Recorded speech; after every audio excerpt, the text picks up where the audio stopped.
os valores. A quarta e última é reintegrar Arboleda ao elenco. Nessa hipótese, o zagueiro treinaria no CT até a abertura da janela de transferências, em julho, para ser negociado. O São Paulo tem tratado o assunto com cautela para evitar punições esportivas ou multas. O histórico de polêmicas e indisciplina de Arboleda podem ser aliados do clube nessa disputa. Já o jogador, insatisfeito por ter perdido prestígio, segue sem responder aos contatos. E assim vai fazendo suas lendas se tornarem uma novela. Daí toda a explicação do que está acontecendo com o Arboleda. Essa novela continua e a gente está acompanhando muito de perto. Nosso repórter Eduardo Rodrigues também explicou de forma bem didática o que pode acontecer, quais são os próximos passos que o São Paulo pode dar. E acho que o São Paulo, em termos jurídicos, está tentando se resguardar de todas as maneiras possíveis, porque a gente está falando de um atleta que não tem isso no seu comportamento de forma inédita. Não foi a primeira vez que aconteceu, o Arboleda já tem algum histórico de não aparecer, de não se reapresentar, de sumir. Então, acho que, de alguma forma, o São Paulo está tentando conduzir isso da melhor forma possível. Mas acho muito complicado, né? Entre as opções ali que o São Paulo tem de demissão por justa causa, rescisão unilateral, acordo amigável e reintegrar o atleta ao elenco, essas duas últimas, elas parecem as mais distantes. Primeiro porque o acordo amigável já foi tentado. E segundo que reintegrar ao elenco, eu acho que fica muito difícil fazer com que o jogador consiga voltar e que nada dessa história impacte nele. Não tem clima, né? Na relação com os atletas, com a comissão técnica. Acho que é muito delicado, né, Vini? Não tem clima. Pelo menos essa reintegração, eu acho que é uma hipótese que, tudo bem, tem que ser citada, porque é algo que pode acontecer, mas para mim é algo praticamente descartado, porque o jogador está sem clima com todo mundo. Especialmente com o torcedor, claro, que é o maior patrimônio do clube, mas com a diretoria, com a comissão técnica e também com os jogadores no vestiário. Essa é a informação que a gente tem. Então, acho pouco provável essa reintegração. A questão da rescisão amigável, ela também não me parece muito caminhar para esse lado, porque o São Paulo deve para o jogador. E aí é o ponto crucial. É claro que quem está errado nessa história é o Arboleda, mas a partir do momento que você tem débitos com o atleta e você não pagou coisas que estavam acordadas no contrato, você também perde um pouco o poder de barganha, de negociação.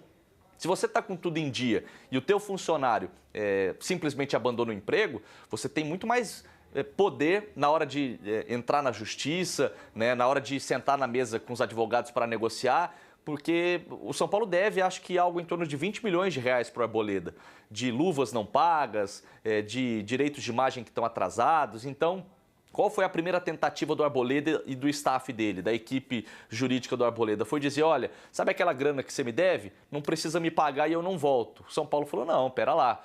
Então, eu acho que o errado nessa história é o Arboleda, mas a partir do momento que o clube tem dívidas com o atleta, fica tudo mais difícil. Vamos ver como é que vai se desenrolar essa novela, mas a única certeza é de que ele não tem clima para voltar e acho que perdeu mercado, perdeu espaço no futebol brasileiro. Em algum momento até acho que ele vai vestir uma outra camisa, né? Porque o futebol brasileiro gosta de dar outras chances pelo que o jogador faz em campo, pela bola que ele tem, e às vezes o extracampo fica de lado, o comportamento é relevado. Mas que ele perdeu mercado também no futebol brasileiro, certamente perdeu, né? Olha, primeiro, para mim é uma pena que termine, que caminhe para esse tipo de desfecho, a passagem do Arboleda pelo São Paulo, porque é um bom jogador, é um bom zagueiro, mas não tem sido um bom profissional. Não é a primeira vez, né? A gente sempre escuta, às vezes a gente fala, ou ouço pessoas dizendo, o jogador, na hora de folga dele, ele faz o que quiser. Sim, até certo ponto.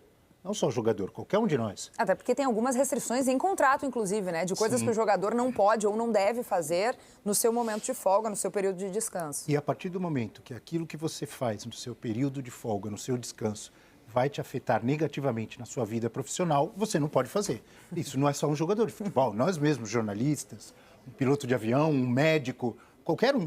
Você vai fazer algo que vai te atrapalhar no seu desempenho, você já está agindo errado. E o Arboleda já fez isso várias vezes e agora desaparecendo do nada, sumindo, né? Não dando justificativa de onde está.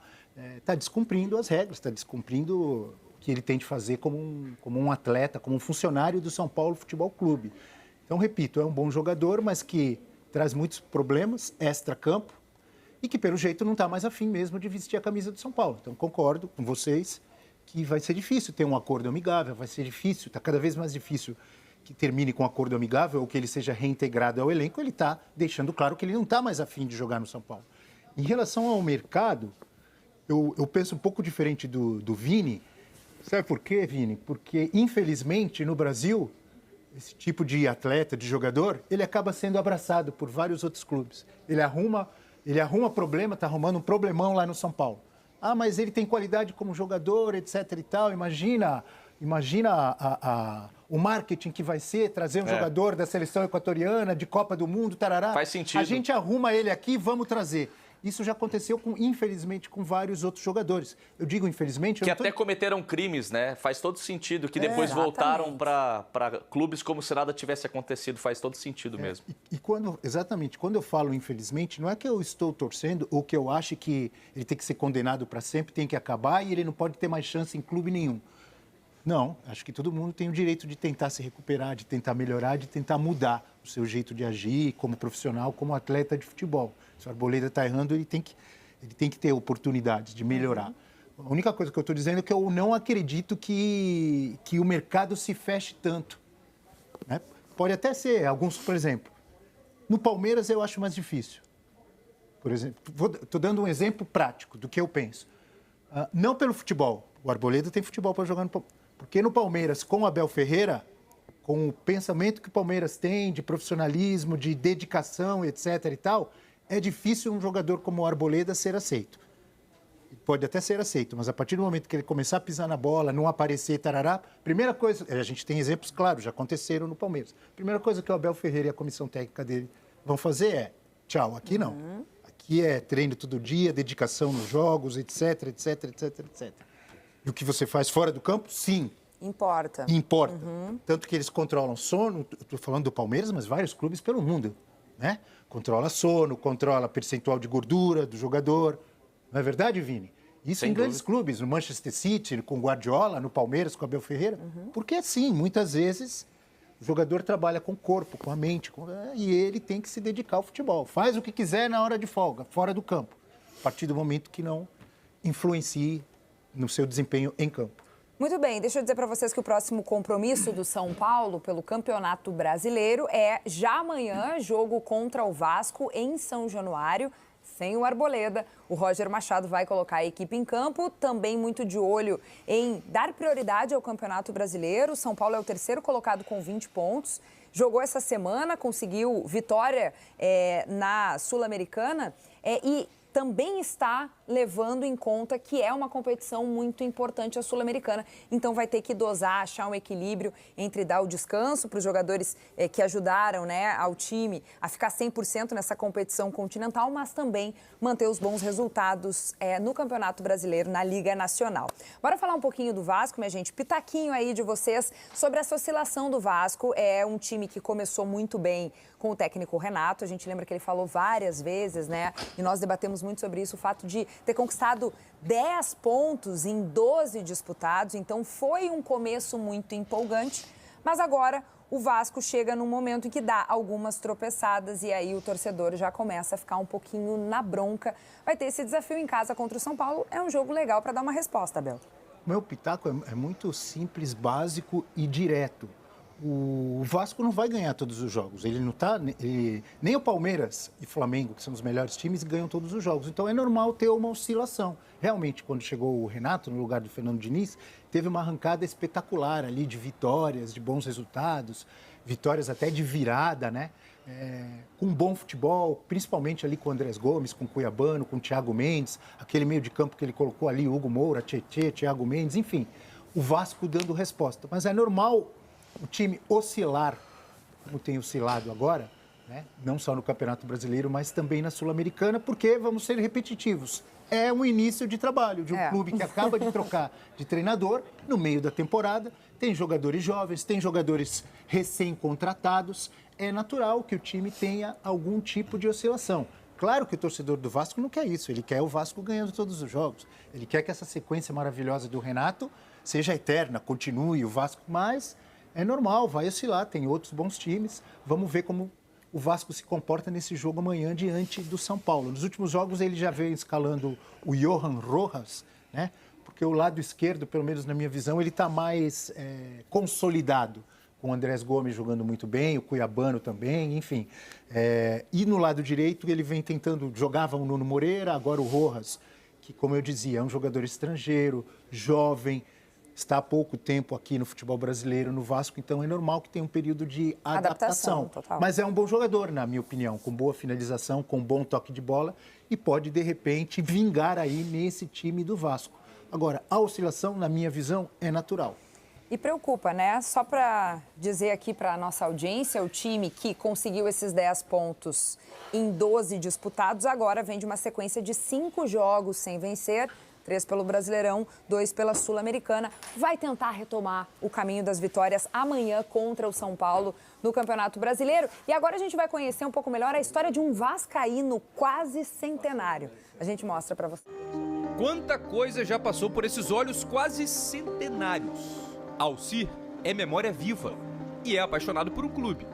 Escolheu ser Vasco da Gama lendo o jornal, tropeçando nas palavras. No fim de semana, eu li sobre todos os jogos que iam acontecer no fim de semana. Eu vi assim escrito, Vasco da Gama 3, América 2.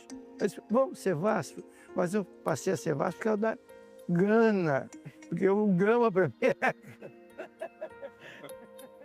O senhor era pequenininho quando aconteceu isso. Cara, até não devia nem estar lendo direito ainda, né? Confundiu Gama com Gana? Um Gana aí para ser Vasco da Gama. Todo mundo na família seguiu o mesmo caminho. Filhos, netos, bisnetos, gerações vascaínas. O estádio de São Januário teve um papel importante nessa cultura familiar. Aqui eu estive muitas vezes. Esse estádio tinha um alambrado. E em volta era uma pista, né? Eu vinha para cá, trazia meus filhos e ficava encostado aí no alambrado, bem pertinho do campo, vendo os treinamentos. Nós somos vascaínos raiz, pela autenticidade, pelo fato de que o Vasco efetivamente é. Você ter um time que tem nome e sobrenome, que tem um hino com pós-hino, entendeu? E que tem uma história como o Vasco, não tem como não ser Vasco da Gama. Ele primeiro falava as escalações, e era bonito, porque parecia uma melodia. A que eu gosto de lembrar era aquela Barbosa, Augusto e Rafael, Eli, Danilo e Jorge. Friaça, Mané, Ademir, Jair, Chico.